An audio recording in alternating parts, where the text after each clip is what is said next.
एक महिला एक महिला जंगल के किनारे एक छोटा सा गांव था। वहां एक महिला अपने 5 साल के बच्चे के साथ रहती थी।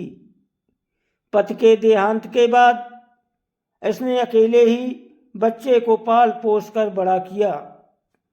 गांव के सभी लोग इस महिला की बहुत इज्जत करते थे।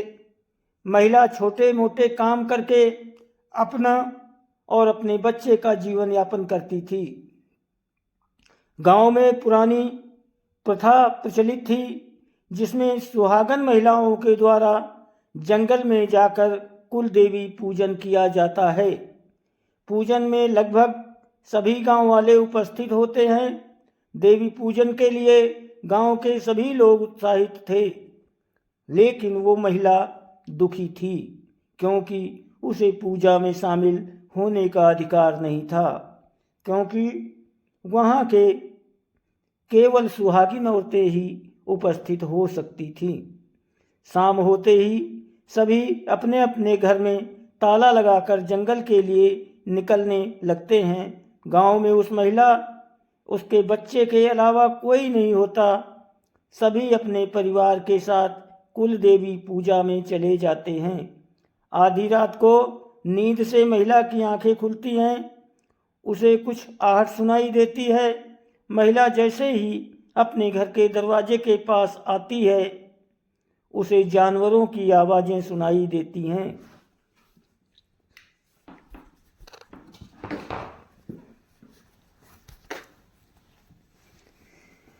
महिला भय से भर जाती है, लेकिन फिर भी हिम्मत करते हुए अपने घर के खिड़की को से देखती है और उसका डर यकीन में बदल जाता है।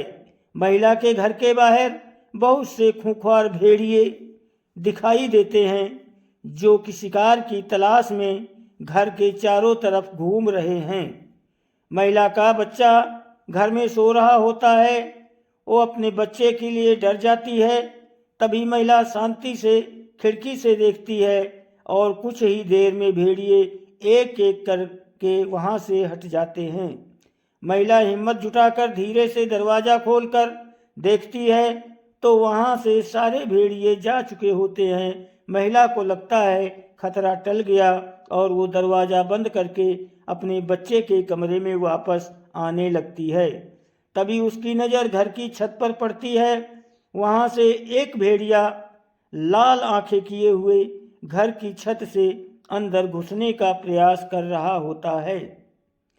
तभी महिला लकड़ी का बेलन उठाकर भेड़िए की तरफ फेंकती है।